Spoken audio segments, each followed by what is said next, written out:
Well, she's the first Thai American ever elected to Congress, the first senator to give birth while in office. She's also an Iraq War veteran and Purple Heart recipient. We're so glad to have her back here on Windy City Live. Senator Tammy Duckworth. It's good to be back, Val. How are you? Oh, I'm great. Happy holidays to you. How's it going over there for you? Well, it's good. I'm stuck in Washington. We have votes.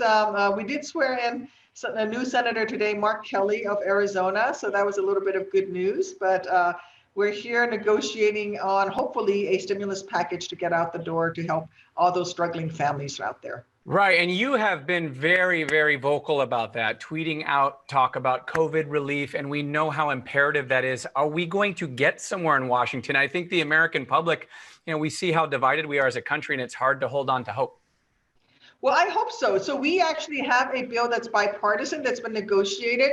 It has significant monies that will go to, for example, all of our frontline hospitals and medical facilities. It has a lot of money for education, hopefully to get our kids back in schools.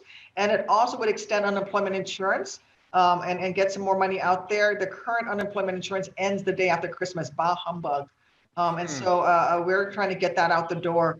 Right now, the only thing that's stopping us is actually Senator McConnell, whether or not he's going to allow us to vote on it. But we have a deal that's been negotiated between Democrats and Republicans, and now it's up to Mitch McConnell to allow us to vote on it. And I believe the House will support this bill from what I'm hearing as well. So we can get the vote. I think we can get it out the door. But I've already told leadership that I don't intend on taking any leave and taking any time off from work until we get something out the door. Right. So let's keep our fingers crossed. And that is pretty hopeful. Senator, so much has changed since the last time you were on Windy City Live 2 years ago. We have a new president. There's a lot of division in our country. How can, or how will, I should say, President Biden lessen that divide? Is it even possible? I know he's got a lot of work ahead of him.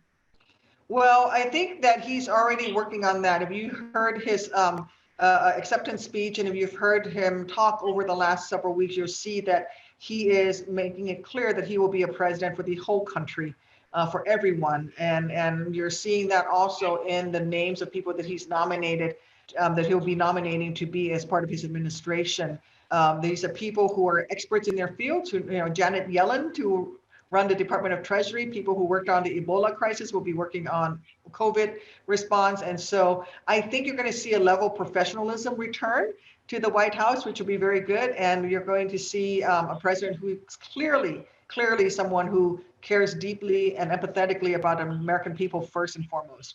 Yes. And that will be a nice change from what we've had for the last 4 years. Speaking of his administration, your name has been mentioned quite a bit, Senator, as a cabinet position under the Biden administration. Can you tell us anything about that? Well, I number one, it's very, very, very flattering. I will tell you, though, that I love my job in the Senate. I really love being here. I love being representing Illinois and getting to travel my state and, and up and down state Chicago and all the way south to Cairo. So what I've told the Biden folks is that I'm very happy being a United States Senator. Obviously, if, the president of the United States calls you and says, hey, Val, Ryan, I need you to do this to serve your country because America needs you. Whew, that's a tough conversation to have, right? You take a deep breath and you say, and then you make a decision then. But I've told them I'm very happy in the Senate. Yeah, if the president calls us and asks us, he's going way down the list. Yeah, I was going to say he'll be in a. But you know what I mean? It is to serve at the pleasure of the president. I got to serve at the pleasure of President Obama. That is a real honor, and that's for someone who I served in uniform for all those years. It's hard to say no, and so I've told them I'm happy here, but of course I will talk to the president-elect should he decide that he wants me to serve somewhere.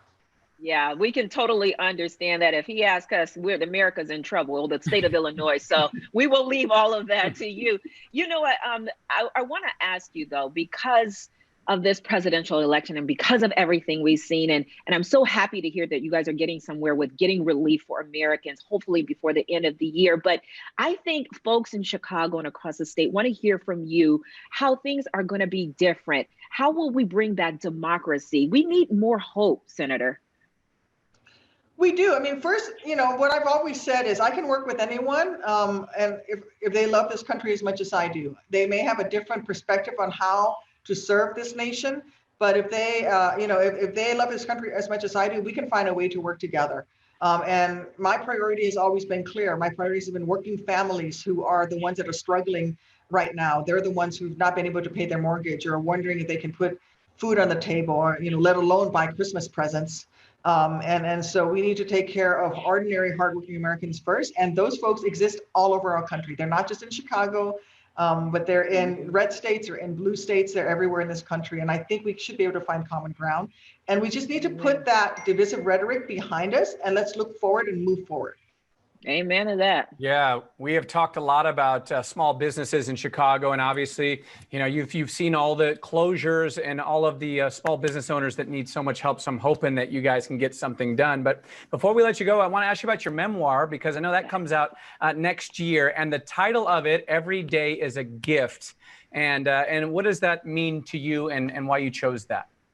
Well, every day in my life since my shoot down day has been a gift. And that's precisely why I titled my memoir that, because it's about me taking every single day that I wake up and I open my eyes from the day that day when I was shot down, and accepting the gift of a new day and an opportunity to serve and an opportunity to have this life that I have, and trying to live up to this gift. The guys who carried me to safety, my buddies who risked themselves to carry me to safety, gave me this immeasurable gift, this gift I can never repay. And I try to every single day. So every day in my life is truly a gift. And that's my North Star. That's what keeps me going and reminds me in what's important in life.